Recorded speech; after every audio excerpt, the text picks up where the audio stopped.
हम डिस्कस करेंगे कि कोई भी पेशेंट जो न्यूरोलॉजिकल डिसऑर्डर के साथ आता है उसमें हम पेशेंट्स को कैसे हैंडल करेंगे।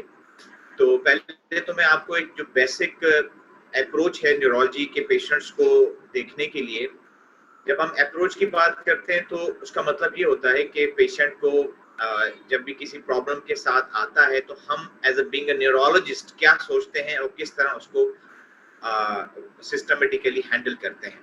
तो इसके लिए जो है एक बाकायदा स्कीम है, बाकायदा क्वेश्चंस का एक फ्रेमवर्क है जो कि हमें हेल्प करता है, और वही चीज मैं आपके साथ यहाँ पर शेयर करूंगा ताकि जब भी आपके पास न्यूरोलॉजी का एक पेशेंट आए तो आप इस फ्रेमवर्क और इस एल्गोरिथम टाइप की चीज को फॉलो करते हुए पेशेंट्स को देखें। So let's begin.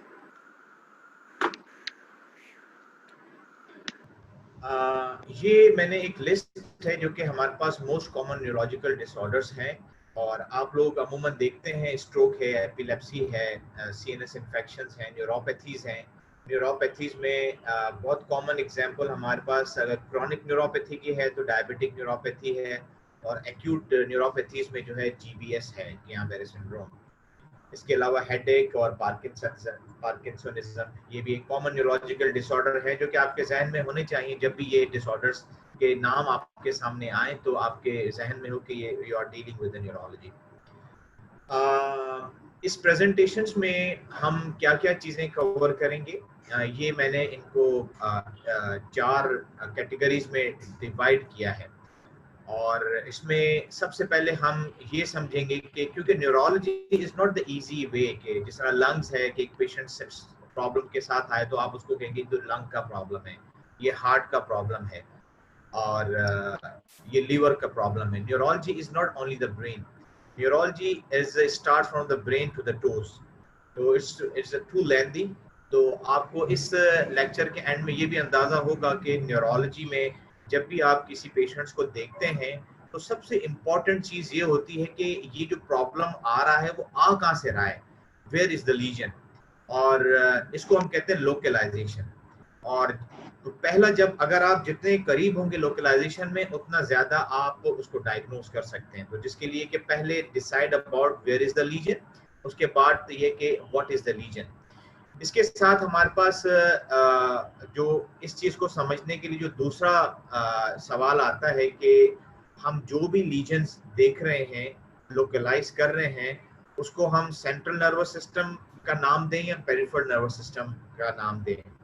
फिर इसमें एक और कुछ टर्मोलॉजीज आती हैं जब न्यूरोलॉजी के पेशेंट्स को आप हैंडल करते हैं, जिसमें कि अपर मोटर न्यूरॉन साइंस और लोअर मोटर न्यूरॉन साइंस, ये टर्म्स हैं जो कि आपको पता होनी चाहिए जब भी आप न्यूरोलॉजी पढ़ते हैं और समझते हैं। अब ये सेंट्रल नर्वस सिस्टम का पैथोलॉजी है, अपर मोटर न्यूरॉन साइंस है, लोअर मोटर न्यूरॉन साइंस है, और यही चीज एग्जाम्स में भी पूछी जाती है। और इसके बाद एक लास्ट चीज जो है जो कि बहुत इंपॉर्टेंट है वो है पैटर्न रिकग्निशन, और थोड़ा सा मैं पैटर्न रिकग्निशन को जरूर टच करूंगा क्योंकि ये हमें हेल्प करेगा लोकलाइजेशन में। सो यही 2 क्वेश्चंस हम हमेशा कहते हैं कि आपके जहन में होने चाहिए जब भी आप न्यूरोलॉजी की केस को देखें कि वेयर इज द लीजन, और उसके बाद what is the lesion. Where is the lesion means कि कहां आप लोकलाइज करें, व्हाट इज द लीजन माने कौन सा डिसऑर्डर है। ये एक लिस्ट है पेशेंट किसी भी पेशेंट के अंदर ऑर्गन्स की, कि जहां पर आप डिसाइड करते हैं कि मैं न्यूरोलॉजी के प्रॉब्लम को इस जगह पर लोकलाइज कर सकता हूं। आप देखें कि ये स्टार्ट होता है ब्रेन से, ब्रेन है, स्पाइनल कॉर्ड है, स्पाइनल कॉर्ड के अंदर एक और एरिया है जिसको हम एंटीरियर हॉर्न सेल्स कहते हैं, फिर रूट्स आती हैं, रूट्स मिलके नर्व्स बनाती हैं, फिर नर्व्स जहाँ पर एंड होती हैं वहाँ मसल है, और नर्व मसल्स का जंक्शन जो है न्यूरोमस्कुलर जंक्शन। ये जो लोकलाइजेशन है बेसिकली ये डिजीज बेस्ड है। तो जब मैं कहता हूँ कि एंटीरियर हॉर्न सेल, इसका मतलब है कि कुछ डिसऑर्डर्स ऐसे हैं जो टिपिकली एंटीरियर हॉर्न सेल के ही लोकलाइज करते हैं। जैसे कि सबसे कॉमन एग्जांपल आपने पोलियो की सुनी होगी। इसी तरह एक मशहूर डिजीज है जिसको हम amyotrophic lateral sclerosis motor neuron disease कहते हैं, वो भी आपके एंटीरियर हॉर्न सेल्स पे डिजीज। अच्छा, हर लोकलाइजेशन जो है वो अपना उसका एक पैटर्न होता है, जो मैंने चौथा पॉइंट रखा था कि पैटर्न रिकग्निशन। आप जब भी किसी चीज को अगर कहते हैं कि मेरा ख्याल है कि मैं इसको ब्रेन में लोकलाइज कर सकता हूँ, तो ब्रेन में आप लोकलाइज उस वक्त करते हैं जब आपको पता है कि ब्रेन क्या पैटर्न क्या है जब भी डिजीज को प्रोड्यूस करते हैं। तो ये आप लोकलाइजेशन को जहन में रखें, हम इसको डिस्कस करेंगे। कॉमन डिसऑर्डर्स जो कि ब्रेन के हैं, जब भी आप स्ट्रोक है, ट्यूमर है, मल्टीपल स्क्लेरोसिस है, स्पाइनल कॉर्ड के डिसऑर्डर्स, ट्रांसवर्स माइलाइटिस है, तो रूट्स के जो डिजीज होती है उसको हम रेडिकुलोपैथी कहते हैं। अगर ये नेक के लेवल पर है तो सर्वाइकल रेडिकुलोपैथी, अगर बैक के लेवल पर है तो हम उसको लंबोसेक्युलर रेडिकुलोपैथी कहते हैं। इसी तरह मसल डिसऑर्डर को मायोपैथी। बहुत कॉमन एग्जांपल जो न्यूरोमस्कुलर जंक्शन की है वो माइस्थीनिया ग्रेविस है। लोकलाइजेशन आप उसी वक्त करेंगे जब पेशेंट्स की हिस्ट्री लेंगे और उसके बाद एग्जामिनेशन करेंगे। तो एक्सट्रीमली इम्पोर्टेंट कि आप हिस्ट्री लें, क्योंकि हिस्ट्री आपको हेल्प आउट करती है। और फिर जब आप कहते हैं कि यस मेरा ख्याल है कि ये लोअर लिम्ब जो वीकनेस आई है मरीज को, ये स्पाइनल कॉर्ड की हो सकती है, तो फिर आप एग्जामिनेशन करते हैं और वो एग्जामिनेशन आपकी लोकलाइजेशन को कंफर्म करता है। क्योंकि एग्जामिनेशन जो है उसमें आपको अपर मोटर न्यूरॉन साइंस मिलती है, लोअर मोटर न्यूरॉन साइंस मिलती है, वो हेल्प आउट करती हैं कि ये स्पाइनल कॉर्ड का लीजन हो सकता है या नर्व्स का। ये मैंने आपको कहा था कि एक टर्म जब भी हम कहते हैं न्यूरोलॉजी को हैंडल करते हैं तो you must have an idea ये सेंट्रल नर्वस सिस्टम है या पेरिफेरल नर्वस सिस्टम है। तो ये जितनी भी लोकलाइजेशंस मैंने आपको बताई हैं, इनमें दो जो एरियाज हैं उसको हम कहते हैं सेंट्रल नर्वस सिस्टम में, जो कि ब्रेन और स्पाइनल कॉर्ड के हैं। और जो पेरिफेरल नर्वस सिस्टम के हैं उसमें स्पाइनल कॉर्ड का एक एरिया है जिसको एंटीरियर हॉर्न सेल कहते हैं।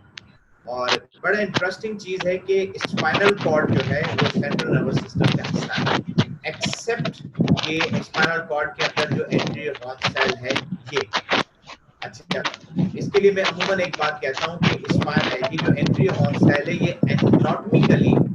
एनाटॉमिकली स्पाइनल कॉर्ड का हिस्सा है, लेकिन फंक्शनली ये पेरिफेरल नर्वस सिस्टम का हिस्सा है। अच्छा, हम जब डिसाइड करते हैं ना कि सेंट्रल नर्वस सिस्टम है, पेरिफेरल नर्वस सिस्टम है, तो मेरी जो नेक्स्ट स्लाइड है वो बेसिकली हमें हेल्प करती है कि ये क्यों हम कहते हैं कि ये सेंट्रल नर्वस सिस्टम है या पेरिफेरल नर्वस सिस्टम है। और पेरिफेरल नर्वस सिस्टम में फिर रूट्स हैं, नर्व्स आ जाती हैं। अच्छा, नर्व्स को हमेशा जहन में रखिएगा, ये पेरिफेरल नर्व्स हैं।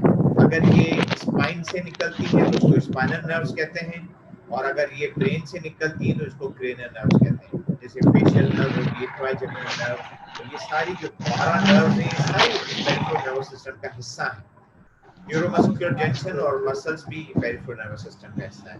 अब हम कैसे डिसाइड करें, क्योंकि हमें तो एक पेशेंट तो आया है कंप्लेन के साथ, लोअर लिम्ब की वीकनेस के साथ आया है। अब हम कैसे डिसाइड करें कि ये लोअर लिम्ब की वीकनेस स्पाइनल कॉर्ड से है या ये पेरिफेरल नर्व से है। से फॉर एग्जांपल जीबीएस का पेशेंट है, जीबीएस गुइllain-Barré सिंड्रोम, मैंने आपको बताया ये एक्यूट न्यूरोपैथी है। और जीबीएस के अंदर पेशेंट को जो है एक्यूटली ये असेंडिंग पैरालिसिस होती है जिसमें लोअर लिम्ब की वीकनेस होती है। से फॉर एग्जांपल पेशेंट आपके पास 4 दिन के अंदर आ गया, उसके दोनों लोअर लिम्ब वीकनेस। अब lower limb weakness spinal cord में भी आ सकती है और न्यूरोपैथी में भी आ सकती है। और स्पाइनल और जो नर्व्स हैं जीबीएस में कह रहा हूँ वो पेरिफेरल नर्वस सिस्टम का हिस्सा है। और अगर स्पाइनल कॉर्ड के अंदर का कोई लीजन है, जो कि मैंने आपको बताया ट्रांसवर्स माइलाइटिस है, तो वो सेंट्रल नर्वस सिस्टम। हमें कैसे पता चलेगा? हमें पता चलेगा इस स्लाइड से। हमने पेशेंट्स को एग्जामिन करना है और उस एग्जामिनेशन पे हमें जो चीजें मिलती हैं वो हमें हेल्प करती हैं कि ये अपर मोटर न्यूरॉन साइन है या लोअर मोटर न्यूरॉन। तो ये साइंस हमें बेसिकली लोकलाइजेशन में हेल्प करती हैं। आप जब मोटर एग्जामिनेशन करते हैं तो न्यूरोलॉजी का एग्जामिनेशन आपको पता है कि हम हायर मेंटल फंक्शंस देखते हैं, फिर क्रेनियल नर्व्स देखते हैं, फिर मोटर सिस्टम करते हैं। उस मोटर सिस्टम के अंदर आप चेक करते हैं पेशेंट्स का bulk, tone, power, reflexes, planters. तो अगर ये मोटी मोटी चीजें मैंने रखी हैं, अगर किसी का टोन बढ़ा हुआ है उसको हम कहते हैं हाइपरटोनिया, रिफ्लेक्सेस ब्रिस्क है, प्लांटर्स अप गोइंग है। तो ये चीजें जो है इंडिकेट करती हैं कि ये लीजन या तो ब्रेन से है या स्पाइनल कॉर्ड से, जिसको हमने अपर मोटर न्यूरॉन साइंस का नाम दिया। और अगर ये इसके रिवर्स है, टोन कम है, हाइपोटोनिया है, रिफ्लेक्सेस एब्सेंट है या लो है, और प्लांटर्स डाउन गोइंग है या म्यूट है, तो इसको हम कहते हैं कि ये लोअर मोटर न्यूरॉन साइंस हैं, जो कि पेरिफेरल नर्वस सिस्टम का हिस्सा है। दो एक्स्ट्रा चीजें मैंने आपको यहाँ बताई हैं, एक है क्लोनस और एक है फेसिकुलेशन। जब भी आपको से फॉर एग्जांपल आपके पास कोई आ गया एमसीक्यू कि भाई following are the upper motor neuron signs except, अब देने वाले ने ये चारों चीजें दे दी और उसमें फेसिकुलेशन डाल दिया, तो फेसिकुलेशन आपको पता होना चाहिए कि लोअर मोटर न्यूरॉन साइंस है।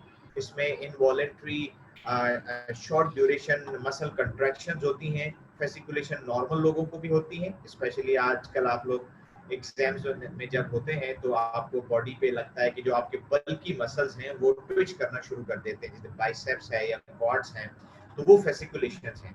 लेकिन यही फेसिकुलेशन कुछ और डिसऑर्डर्स हैं, स्पेशली एंट्री ऑन सेल की जो डिजीज होती हैं उसमें बढ़ जाती हैं।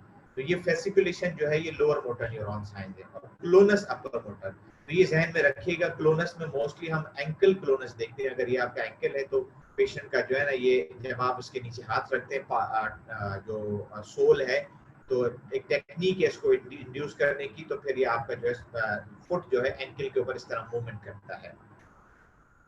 न्यूरोलॉजिकल एग्जामिनेशन की एक लिस्ट है, आपको पता होनी चाहिए कि इसमें हम higher mental function, cranial nerves, motor function, sensory function, coordination, reflex और गेट देखते हैं। तो ये बहुत इंपॉर्टेंट है कि आपको न्यूरोलॉजिकल एग्जामिनेशन की सीक्वेंस का पता हो। अगर आप एग्जामिनेशन सीक्वेंस में करते हैं तो इट्स ओके, अगर नहीं करते तो चांस है कि आप चीज़ें भूल सकते हैं।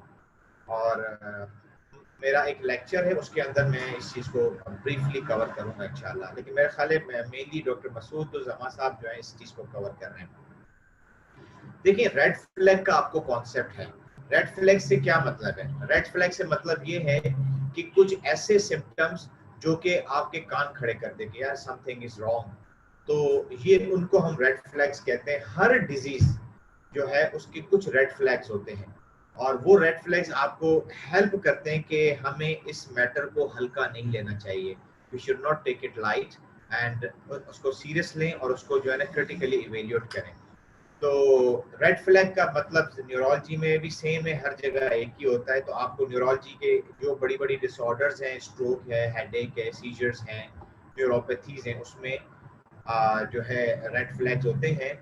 तो जैसे मैंने कहा कि ये वो सिम्टम्स हैं जो कि इंडिकेट करते हैं कि सीरियस अंडरलाइंग कंडीशन है, और हर बॉडी सिस्टम का अलग अलग होते हैं। जैसे कि किसी को अगर हेडेक हो, तो अगर कोई पेशेंट आते आए कि न्यू ऑनसेट हेडेक और बड़ा सीवियर है, तो उसको हम कहते हैं कि यार दिस लुक्स लाइक कि सब इरेक्टेड हेमरेज लग रहा है, तो we need to rule it out. अब हर हेडेक को आप लाइट हेडेक नहीं लेंगे, नहीं यार ये माइग्रेन है, यार ये तो भी टेंशन टाइप हेडेक हो सकता है, या कोल्ड हेडेक है। तो इस तरह के अगर, तो red flags are very important in neurology, और अगर उसको आप इग्नोर करें तो लाइफ थ्रेटनिंग कंडीशन डेवलप हो सकती है। न्यूरोलॉजिकल एग्जामिनेशन में ये चीज़ें होती हैं। सिर्फ मैं एक चीज़ बता दूं कि ये वाला जो हैमर है, आप काइंडली इसको यूज ना किया करें।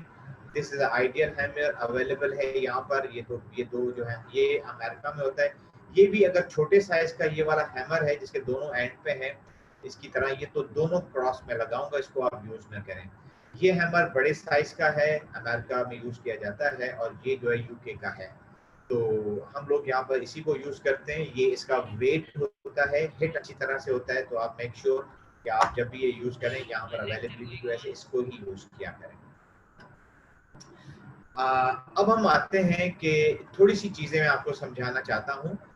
जैसे कि मैंने आपको बताया कि पैटर्न रिकग्निशन जो होता है, अगर कोई पेशेंट आपके पास आता है कि उसको डिस्टल एक्सट्रीमिटीज की तरफ जो है उसको नमनेस हो रही है, पारेसीसिया हो रही है, या सेंसरी लॉस है, तो ये डिस्टल अपर एक्सट्रीमिटीज की और लोअर एक्सट्रीमिटीज के जो डिस्टल सिम्टम्स हैं, ये बेसिकली एक खास पैटर्न है। और ये पैटर्न जब भी आए तो आप ये नहीं कहेंगे कि इसको स्ट्रोक हो गया है, ये आप ये नहीं कहेंगे इसको मसल्स का प्रॉब्लम है। आप इसको कह सकते हैं कि this is the typical pattern we used to see in the peripheral neuropathy. इसलिए इस पैटर्न का नाम भी रखा है ग्लव्स एंड स्टॉकिंग पैटर्न्स।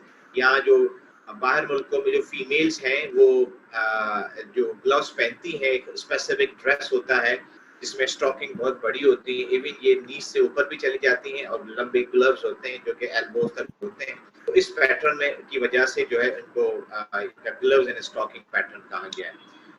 और ये मैंने एग्जांपल दी थी कि पैटर्न की वेरी इंपॉर्टेंट, आप लोगों को याद इसकी काइंडली आप प्रैक्टिस करें। हम एग्जामिनेशन जब लेते हैं पेशेंट्स को कहते हैं कि भाई बेबिन्स्की साइन चेक करें, इसको प्लांटर्स रिस्पॉन्स भी कहते हैं। तो बहुत सारे ऑब्जर्वेशन आई कि या तो मेडिकल स्टूडेंट्स को गलत कर रहे होते हैं या कर ही नहीं रहे होते सही तरह से परफॉर्म, और इलिसिट नहीं हो रही होती है। तो इसको काइंडली बहुत सीरियस लें।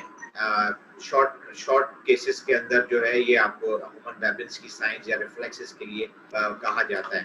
तो बेबिंस्की साइन में ये कि ये जो लेटरल बॉर्डर है ये है मीडियल बॉर्डर जो अंगूठे के साथ है, बिग टो और ये स्मॉल टो के साथ। इसके बिल्कुल मेरा फॉलो करें इसके, ये आपको इस पिक्चर में ऐसा लग रहा है कि बिल्कुल सेंटर में नहीं है, ये थोड़ा सा इसके हटकर है।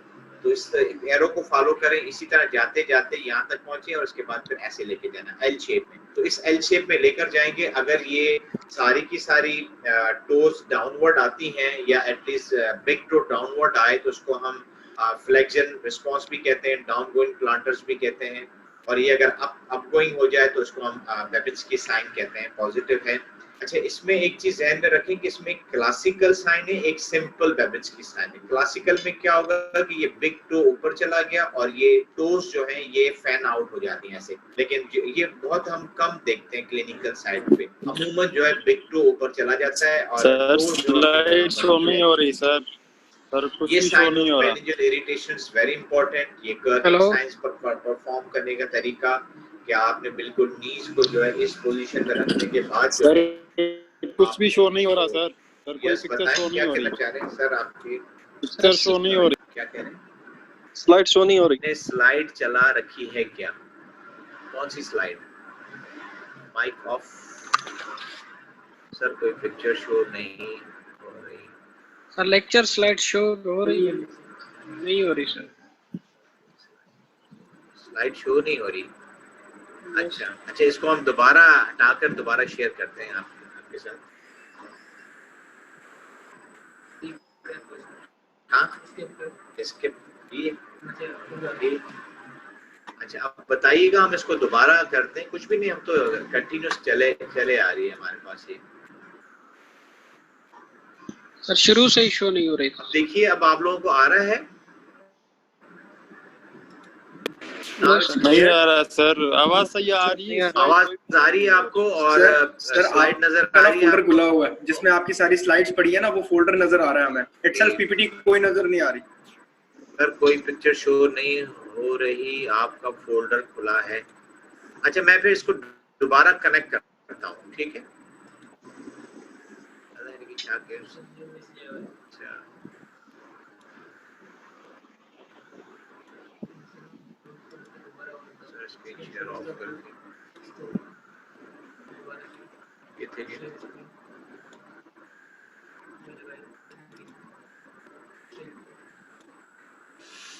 अब देखिए, अब आ रही है? जी सर, अब आ गई है। यस सर, अब आ रही है। जी सर, अब आ रही है। शेयर ऑफ करके मैं किथे निकल मथे आ क्या है सर? स्क्रीन शेयर ऑफ करके दोबारा। सर आप आ रहे हैं? ओके सर आ रही है, अब आ रही है। साउंड भी आ रही है और शेयर आप लोगों ने कहां से मिस किया इसको? कहां से आप लोगों ने मिस किया बताइए? सर शुरू से ही नहीं आ रही थी। ताकि मैं उस स्लाइड्स को दोबारा आपको दिखाऊं।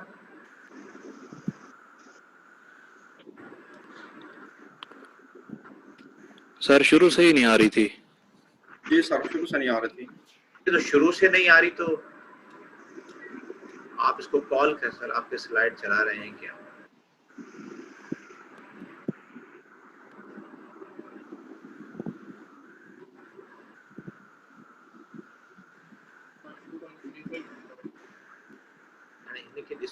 सवाल मसलो जो है ना, ये खुले होते तो ये स्क्रीन थे तो अच्छे ना मसलो जो। आपको कोई इशू आए तो डायरेक्टली जो जगदीश साहब है उनको कॉल कर लें, क्योंकि मैसेज का फोल्डर मुझे हटाना पड़ता है तो चीजें मिस से स्टार्टिंग से नहीं आ रही। बच्चा अब स्टार्टिंग तो फिर आप लोग दोबारा इसको देख लीजिएगा। आप सुन तो रहे थे ना? कोई भी इशू हुआ करे तो आप बजाय मैसेज करने के डायरेक्टली कुछ सीरियस इशू, जैसे ये बहुत सीरियस इशू था, तो आप डायरेक्टली जगदीश साहब को कॉल कर लिया करें, ठीक है? चलें तो सर वो हैमर के बारे में सर बता दें। मेनिंजियल इरिटेशन है और इसमें जो है आपको पता है कर्निक साइन, जो कि हम नी को फ्लेक्शन शेप में ला कर फिर इसको एक्सटेंड करते हैं, तो उसकी वजह से जो है पेशेंट्स को लेग में भी पेन होता है और बाजों का जो उसका नेक भी फ्लैक्स हो जाती है। और ब्रुक्सकी साइन में हम जो है ना नेक को जो है फ्लैक्स करते हैं, और ये चीजें अमूमन हम लोग देखते हैं मेनिंजाइटिस के अंदर, तो उसमें नेक रिजिड होती है, स्टिफ होती है। लेकिन सिंपल रिजिड और स्टिफ नेक को हम ब्रुक्सकी साइन नहीं कहेंगे। ब्रुक्सकी साइन उसको कहेंगे कि आप नेक को फ्लैक्स कर रहे हैं जो कि स्टिफ है, और उसके रिस्पॉन्स में लेग्स जो है ना फ्लैक्स होना शुरू हो जाए। तो ये दो साइंस हैं जो कि हम देखते हैं मेनिंजियल इरिटेशंस के अंदर, बैक्टीरियल मेनिंजाइटिस में होगा। एब्नॉर्मल गेट्स बहुत इंपॉर्टेंट हैं। ये बेसिकली लुक ऐसा है कि इसकी वजह से जो है आपको अंदाजा हो जाता है। देखिए ये भी पैटर्न रिकग्निशन के उसमें आ रहा है कि अगर किसी की गेट स्पास्टिक है तो ये बिल्कुल कैसे चल रहा है। ये जो दो इस एग्जांपल्स हैं, ये आपको दो कंडीशन में मिलती हैं। मेंटली रिटार्डेड जो पेशेंट होते हैं, सीपी चाइल्ड, सेरेब्रल पैल्सी वाले, उसमें भी ऐसा होता है। और इसके साथ जो अगर किसी को स्पाइनल कॉर्ड का कोई लीजन है, ट्यूमर है या ट्रांसवर्स माइलाइटिस है, तो आगे चल के क्योंकि उनके अंदर टोन बढ़ जाता है तो वो स्पास्टिक गेट हो जाती है, सीजरिंग गेट होती है, बिल्कुल सीजर की तरह ऐसे चल रहे होते हैं। और ये जो गेट आप देखते हैं ये अमूमन पार्किंसंस डिजीज में फ्लैक्स पोस्चर की वजह से होती है। ये हाई स्टिपेज जो है गेट है, जिसमें ये आप देखिए ये लेडी जो है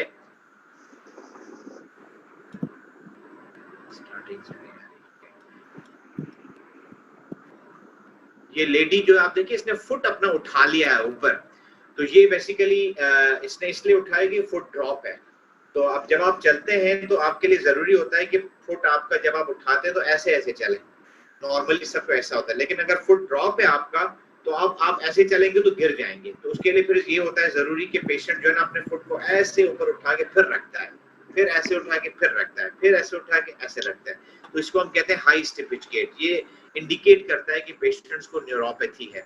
और ये वेडलिंग गेट जो है, ये छोटा सा बच्चा है जो कि डक की तरह, अगर आप इसकी बैक साइड पे देखें बटक्स को, तो इसके बटक्स जो है ना डक की तरह जो है ये अप एंड डाउन। हिप जो है क्योंकि वीक होता है मसल्स, मायोपैथी के अंदर जो है प्रॉक्सिमल मसल्स की वीकनेस होती है, तो हिप को जो स्टेबलाइज किए हुए होते हैं जो मसल्स वो वीक होते हैं, तो फिर हिप चलते हुए अपनी पोजीशन पे नहीं होती, तो फिर वो इस तरह मूव कर रही होती है, तो उसकी वजह से एक डक लाइक वॉक डेवलप हो जाती है।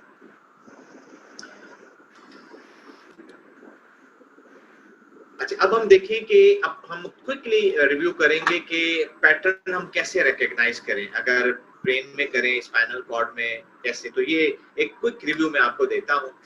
देखिए अगर कोई भी पेशेंट जब आता है आपके पास जिसका कॉग्निशन इम्पेयर्ड है, कंफ्यूज हो रहा है और रिकॉग्नाइज नहीं कर पा रहा, क्योंकि स्पाइनल कॉर्ड वाले पेशेंट्स के अंदर तो हायर मेंटल सही होगा, हायर मेंटल फंक्शन जो है, जो कॉग्निशन है, जो फंक्शन ऑफ द ब्रेन।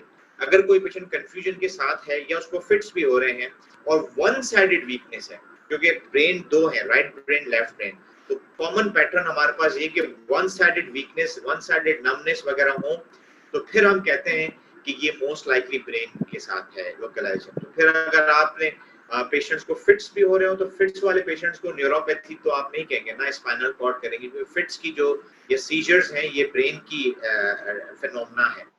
तो अगर किसी कोई कंफ्यूजन के साथ है, कोई सीजर्स के साथ है, कोई वन साइडेड वीकनेस या वन साइडेड नमनेस के साथ है, या विजुअल फील्ड डिफेक्ट है, एक half side of the vision जो है उसको नजर काम नहीं कर रही, तो ऐसे पेशेंट्स को आप कह सकते हैं कि ये मोस्ट लाइकली ब्रेन से प्रॉब्लम निकल रहा है। और स्पाइनल कॉर्ड को आप कैसे लोकलाइज करेंगे? स्पाइनल कॉर्ड की खास बात ये होती है कि ये देखिए मेरी लिटिल फिंगर, ये भी शायद बड़ी हो, इससे भी छोटा स्पाइनल कॉर्ड होता है। तो जब भी स्पाइनल कॉर्ड में कोई प्रॉब्लम आता है, चाहे वो ट्यूमर की शक्ल में हो या ट्रांसवर्स माइलाइटिस में, अमूमन मोर और लेस जो है ना पूरी स्पाइनल कॉर्ड इन्वॉल्व हो। तो जब अच्छा, स्पाइनल कॉर्ड के भी इसी तरह ही है, जिस तरह ब्रेन राइट है तो ब्रेन के राइट के जो है फाइबर्स भी स्पाइनल कॉर्ड में जा रहे हैं, लेफ्ट के भी जा रहे हैं। तो अगर हम देखा जाए तो टेक्निकली जिस तरह ब्रेन बिल्कुल सेपरेट है, स्पाइनल कॉर्ड इस तरह सेपरेट तो नहीं है, लेकिन स्पाइनल कॉर्ड को हम इमेजिनरी कह सकते हैं कि राइट साइड की स्पाइनल कॉर्ड और लेफ्ट साइड की स्पाइनल कॉर्ड। और लेकिन जब हम लीजन की बात करते हैं तो अमूमी तौर पर स्पाइनल कॉर्ड में दोनों साइड बॉडी की इन्वॉल्व हो जाती है, क्योंकि छोटे साइज होने की वजह से कोई भी पैथोलॉजी होती है as a whole spinal cord को इन्वॉल्व करती है। तो स्पाइनल कॉर्ड वाले जो पेशेंट्स होते हैं वो वन साइडेड के साथ नहीं आते, वो दोनों साइड के जो वीकनेस है, अगर सर्वाइकल में है तो क्वाड्रीपैरेसिस या क्वाड्रिप्लीजिया हो सकता है या नमनेस पैरासिस हो सकता है, और अगर स्पाइनल कॉर्ड से नीचे है लीजन तो फिर लोअर लिम्ब की वीकनेस हो सकती है। और एग्जामिनेशन जब आप करते हैं तो पेशेंट को सेंसरी लेवल हो सकता है, क्योंकि जब हम सेंसेशन चेक करते हैं, डॉक्टर मसूद साहब एग्जामिनेशन में आपको बताएंगे। अच्छा, स्पाइनल कॉर्ड के पेशेंट्स की एक और पहचान ये है कि बाउल ब्लैडर डिसफंक्शन होता है, यूरिनरी इनकॉन्टिनेंस या यूरिनरी रिटेंशन हो सकती है। पेशेंट्स को बैकएक भी हो सकता है, या स्पाइनल कॉर्ड को अगर आप प्रेस करें तो वहां पर टेंडरनेस भी हो सकती है। तो स्पाइनल कॉर्ड को लोकलाइज करने के लिए हमारे पास ये टूल है। हिस्ट्री में आपको दोनों साइड की वीकनेस मिलती है, एग्जामिनेशन में जो आपको सेंसरी लेवल या स्पाइनल टेंडरनेस मिल सकती है। एंटीरियर हॉर्न सेल्स के लिए मैंने आपको बताया दो कॉमन एग्जांपल्स हैं, पोलियो है और मोटर न्यूरॉन डिजीज है। और मैंने आपको बताया कि इसको जब हम एग्जामिन करते हैं तो लोअर मोटर न्यूरॉन साइंस मिलती हैं, और मोटर न्यूरॉन के अंदर आपको अपर मोटर लोअर मोटर दोनों मिक्स मिलती है। ये एक अलग टॉपिक है और इसको हम यहाँ डिस्कस टॉपिक वाइज नहीं कर सकते। स्पाइनल कॉर्ड की एक्सट्रीम इंपॉर्टेंट ये है कि ये रूट्स हैं, स्पाइनल रूट्स, और रूट्स का जो टिपिकल पैटर्न जब हम रिकॉग्नाइज करते हैं वो ये है कि आपको पता है what is root. Root is a area of the skin supplied by the single root. तो अब अगर C5 है तो C5 वाले पेशेंट जो होंगे वो उस, अगर किसी को सर्वाइकल रेडिकुलोपैथी है, C5 की रूट दब रही है कोई डिस्क के प्रॉब्लम की वजह से, तो डिस्क के प्रॉब्लम की वजह से, तो उसमें क्या होगा कि पेशेंट जो है जो नेकेक होगा और वो रूट की डिस्ट्रीब्यूशन में उसको पेन हो रहा होगा या नमनेस हो रही होगी। तो अगर कोई, और इस तरह लंबोसेक्युलर रेडिकुलोपैथी, तो कोई पेशेंट आपके पास आता है जिसमें नेकेक है और रूट में उसको पेन हो रहा है, नमनेस हो रही है या बैकेक हो रहा है, और फिर ट्रैवलिंग पेन है जो कि L5 की डिस्ट्रीब्यूशन में हो या S1 की डिस्ट्रीब्यूशन में हो, तो फिर आप उसको लोकलाइज करते हैं कि मोस्ट लाइकली ये रूट का प्रॉब्लम है। नेक में है तो सर्वाइकल रेडिकुलोपैथी, और लोअर लिम्ब में है तो लंबोसेक्युलर रेडिकुलोपैथी। नर्व्स जो है, नर्व्स का बहुत इंपॉर्टेंट जो चीज है, मैंने आपको बताया कि एक तो पेरिफेरल नर्व्स हैं और क्रेनियल नर्व्स हैं। तो क्रेनियल नर्व्स का तो आपको पता है कि जो फंक्शन लॉस होगा, अगर डिस्फेजिया है तो आप कहेंगे 9 और 10 है, और अगर पेशेंट्स को फेशियल वीकनेस होगी, पूरा साइड ऑफ फेस वीकनेस है तो आप कहेंगे फेशियल वीकनेस है। और ट्राइजेमिनल नर्व्स के अपने फीचर्स होते हैं, तो उनके फंक्शन की बेस पर आप डिसाइड करते हैं कि कौन सी क्रेनियल नर्व्स इन्वॉल्व है। क्रेनियल नर्व्स एक भी इन्वॉल्व हो सकती है, मल्टीपल भी इन्वॉल्व हो सकती है। पेरिफेरल न्यूरोपैथी की जब हम बात करते हैं तो पेरिफेरल नर्व्स में फिर आप देखेंगे कि कोई डायबिटिक न्यूरोपैथी वाला पैटर्न जिसमें बायलैटरल नर्व्स इन्वॉल्व होती हैं, या कोई मोनो एक सिंगल नर्व इन्वॉल्व हुई है, जैसे कार्पल टनल सिंड्रोम आपने सुना होगा, 1 2 3 एंड हाफ, ये एरिया 3 एंड हाफ एरिया है, इस पे जो है इन्वॉल्व होता है कार्पल टनल सिंड्रोम में। तो इससे आप पहचान दें, किसी की रिस्ट ड्रॉप हो गई तो आप कहेंगे कि ये रेडियल नर्व की इन्वॉल्वमेंट हो सकती है। और अगर अगर पेरिफेरल न्यूरोपैथी है तो मैंने आपको पहले जो एक तस्वीर दिखाई ग्लव एंड स्टॉकिंग वाली, तो वो पेरिफेरल नर्व्स का पैटर्न होता है। न्यूरोमस्कुलर जंक्शन जो है, जो कॉमनली मैंने आपको बताया कि माइसीनिया ग्रेविस, माइसीनिया ग्रेविस पढ़ेंगे तो बड़ी इंटरेस्टिंग डिजीज है। इसमें अमूमन बायलैटरल लिम्स की इन्वॉल्वमेंट है। ये माइसीनिया ग्रेविस थोड़ा रिजेंबल करती है मसल डिसऑर्डर से। मसल डिसऑर्डर्स में क्या होता है, ये देखें, मसल्स के अंदर अमूमन बायलैटरल प्रॉक्सिमल वीकनेस होती है, और इसमें रिफ्लेक्सेस प्रिजर्व होते हैं और सेंसेशन इंटैक्ट होती है। लेकिन न्यूरोमस्कुलर जंक्शन जो है ये भी रिजेंबल करती है कि इसमें भी प्रॉक्सिमल लिम्ब वीकनेस होती है, लेकिन एडिशनली लिम्ब के अलावा ये क्रेनियल नर्व्स के जो मसल्स हैं उसको भी वीक होते हैं। इसमें अगर एक्स्ट्रा ऑक्यूलर मूवमेंट्स की इन्वॉल्वमेंट हो गई तो डबल विजन हो जाएगी, टोसिस हो सकती है, फेशियल वीकनेस हो सकती है। तो ये चीजें हैं जो कि अगर कोई पेशेंट आपके पास डबल विजन या टोसिस के साथ आता है, फेशियल वीकनेस के साथ है, तो आप डिफरेंशियल डायग्नोसिस में माइसीनिया ग्रेविस रख सकते हैं। और इसके साथ बहुत इंपॉर्टेंट जो फीचर है न्यूरो माइसीनिया ग्रेविस का, वो फटीगेबिलिटी है। पेशेंट को बहुत ज्यादा जो है ना, थोड़ा सा काम करता है थकावट हो जाती है। तो कोई भी काम के साथ अगर वीकनेस है तो उसको हम फटीगेबिलिटी कहते हैं। थोड़ा सा इस चीज को समझें कि मैंने अगर थोड़ा सा काम किया तो मुझे थकावट फील होगी, लेकिन ये थकावट उस थकावट से डिफरेंट है जो कि माइसीनिया ग्रेविस में होगी। माइसीनिया ग्रेविस में रियल वीकनेस भी होती है। अगर मैं कहूँ कि यार मैं थक गया हूँ, मैं थोड़ा बैठना चाहता हूँ, तो अगर कोई मुझे कहे खड़े हो जाओ तो मैं खड़े होकर दोबारा हिम्मत करके चल जाऊंगा। लेकिन अगर माइसीनिया ग्रेविस की वजह से ये थकावट है तो ये थकावट बेसिकली ऑब्जेक्टिव वीकनेस है। अब आप उसको कहें चले, वो उठ ही नहीं सकता, चल ही नहीं सकता, क्योंकि उसके मसल जो है वीक हो गए। थोड़ा सा रेस्ट लेगा उसके बाद वो सही हो जाएगा। तो ये एक बहुत इंपॉर्टेंट स्लाइड है। अगर आप में से जो लोग इंटरेस्टेड हो उसको समझने की कोशिश कीजिएगा। अगर न्यूरोपैथी के अंदर मसल्स वीकनेस होते हैं तो आप कैसे रिकॉग्नाइज करेंगे? न्यूरोपैथी डिस्टल मसल को वीक करती है। तो अगर कोई पेशेंट्स के हैंड वीक हैं या फुट ड्रॉप जैसे मैंने आपको बताया, तो ये डिस्टल मसल अगर वीक है तो we call it the neuropathy weakness pattern है। और अगर मायोपैथी की वजह से मसल्स वीक होते हैं तो उसका पैटर्न ये होता है तो प्रॉक्सिमल मसल वीक है, कि कंगा नहीं करने में दुश्वारी होगी, बैठा है तो उठ नहीं सकता, सीढ़ियां नहीं चढ़ सकता। स्पाइनल कॉर्ड के अंदर और ब्रेन के भी कुछ पैटर्न्स हैं, लेकिन वो आप कंफ्यूज हो जाएंगे, यहाँ फिलहाल हम डिस्कस नहीं करते। आप एटलीस्ट आप इस लेवल पे न्यूरोपैथी की वीकनेस और मायोपैथी की वीकनेस पैटर्न को ध्यान में रखें, ये एग्जाम्स पॉइंट ऑफ व्यू से इंपॉर्टेंट है। Thank you very much. कोई क्वेश्चन है तो काइंडली आप करें।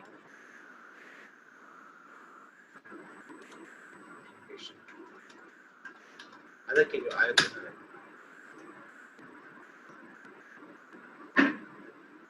Privately attack everyone like. हां जो प्राइवेटली है हां everyone. Any questions?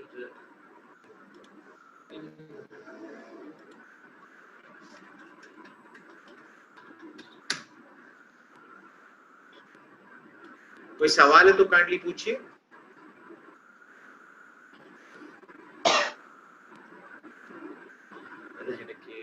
Stop games and करना कितना एंड गेम्स कैन गेट है ना? बच्चे से लाइन है एक लाइन ये अलग खुलेगा। वाह जी, हां मोर एंड